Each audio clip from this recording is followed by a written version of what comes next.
Good morning. हम लोग पढ़ रहे थे लेसन 3 व्यवस्था, ग्रामीण जीवन और समाज, जिसमें हम लोगों ने पिछले वीडियो में पढ़ा कि किस तरह अंग्रेजी सरकार ने, अंग्रेजी कंपनी ने हमारे देश में जब उसको बंगाल, बिहार और उड़ीसा 3 क्षेत्रों का लगान वसूलने का उनको अधिकार मिल गया, तो उस लगान में उन्होंने किस तरह से तरह तरह के नियम बनाए, तरह तरह के कानून बनाए, जिससे कि काफी मात्रा में उनका लगान आ सके। उन्होंने जमींदारों को दे दी लगान वसूलने की जिम्मेदारी, ठेकेदारी दे दी, नीलामी करके ठेकेदारी देगी ताकि वो काफी मात्रा में लगान वसूल पाए और हमको लगान वहां तक पहुंचाए। और उस व्यवस्था में उनको खर्च भी होता था बहुत अधिक। तो इस छोटे से क्षेत्र में, या ये कहेंगे 3 राज्यों के क्षेत्र से उनके लगान का जो खर्च आता था, उससे उनका खर्च नहीं चल पाता था, क्योंकि उनके अधिकारी हो, सैनिक हो, जगह जगह राजाओं से युद्ध होते थे, उसमें खर्च, उसके बाद व्यापार का खर्च, ये सारे खर्च इन लगान के पैसों से पूरा नहीं हो पाता था। तो उनकी एक सोची समझी ये साजिश थी कि किस तरह से पूरे भारत में ये अपना पकड़ बनाया जाए, किस तरह से पूरे भारत में अपना शासन किया जाए और पूरे भारत से लगान वसूला जाए। अगर पूरे भारत को अपने हाथ में ले लेते हैं तो हम यहाँ पर पूरे भारत से लगान वसूल सकते हैं और व्यापार करने की हमको पूरी छूट मिल जाएगी। इसमें हम पढ़ रहे थे अस्थाई बंदोबस्त, अस्थाई बंदोबस्त व्यवस्था, जिसमें हम लोगों ने कहा था कि पहले तो 9/10 भाग देना पड़ता था और 10 वर्षों के लिए व्यवस्था की गई थी, लेकिन बाद में 1783 ईस्वी में 1793 इस साल में इसको हमेशा के लिए कर दिया गया कि आपको 9/10 भाग आपको लगान के रूप में देना था। अगर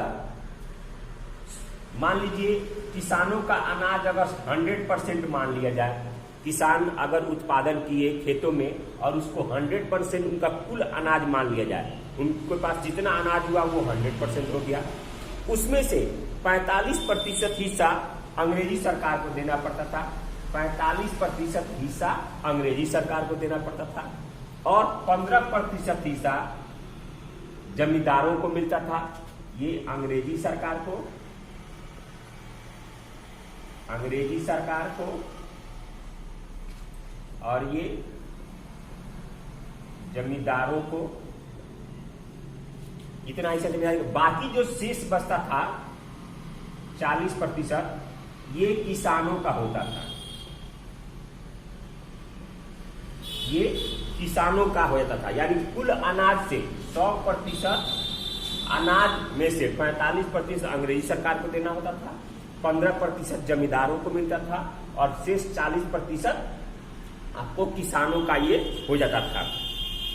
ये तो स्थिति थी, लेकिन जमींदारों को ये तय था, जमींदारों को यह बताई गई थी बात कि आपको सूरज डूबने से पहले, अंग्रेजी सरकार द्वारा ये निर्देश दिया गया था जमींदारों को कि आपको सूरज डूबने से पहले यानी शाम होने से पहले आपको लगान की राशि हमारे यहाँ दे देनी होगी। अगर ऐसा जो जमींदार नहीं करते थे, उनकी जमींदारी वो लोग छीन लेते थे और दूसरे जमींदारों को वो लोग दे देते थे और उससे उनकी जमींदारी चली जाती थी। ये सब ठीक था, 40% अनाज बचता था, लेकिन इसमें ये तय नहीं किया गया कि कितना जमींदारों को कितना लेना होगा। यानी कहने का मतलब ये है कि फसल अगर किसी साल बर्बाद हो गई, किसी साल बाढ़ आ गई, किसी साल सूखा आ गया, अगर फसल बर्बाद हो गई तो उससे अंग्रेजी सरकार को कोई लेना देना नहीं था, लगान हर हाल में देना होता था। तो उसके लिए अगर कोई जमींदार लगान नहीं वापस कर पाया तो उस पर भी अंग्रेजी सरकार ने यह कानून बनाया था। ये कहा था कि आप अपना पैसा, जमीन कुछ गिरवी रखकर और पैसा ले सकते हैं और लगान चुका सकते हैं, या अपना आप कुछ जमीन बेचकर और आप अपना लगान चुका सकते हैं। तो इस तरह से जो जमींदार थे तो वो क्या करते थे, कर्ज के बोझ में दबते चले जाते थे। बार बार अंग्रेजी सरकार से जमीन बेचकर या कर्ज लेकर वो कर्ज में डूबते चले जाते थे और वो लगान कर्ज बाद में दे नहीं पाते थे। और ऐसे ऐसे जमींदार थे जो किसानों से बलपूर्वक जबरदस्ती वो लोग लगान नहीं वसूल करते थे, तो वो कर्ज में डूबते चले जाते थे। तो बाद में जो अंग्रेजी सरकार थी वो उनको हटाकर दूसरे ऐसे जमींदारों को वो दे देती थी जमीन, या ऐसे जमींदारों को नीलामी कर दी जाती थी, ऐसे लगान वसूलने की दे दी जाती थी कि वो उनको किसान से कोई मतलब नहीं था, वो बलपूर्वक लगान वसूल करते थे। ये व्यवस्था में किसानों को सबसे अधिक क्षति हो रही थी।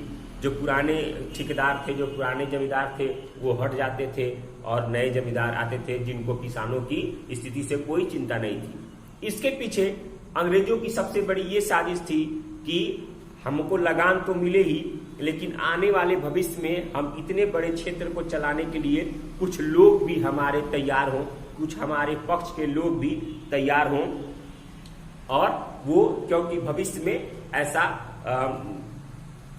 समय आएगा जिसमें वो हमारे साथ रहे। और हुआ भी ऐसा, क्योंकि ऐसी ही व्यवस्था उन्होंने अपने देश में कर रखी थी शासन को चलाने के लिए, और वही व्यवस्था ठीक वो लोग आपस में अपनाते थे।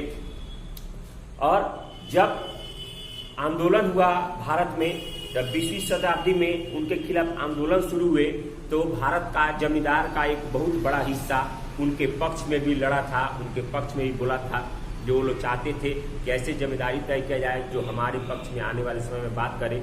ऐसा हुआ भी।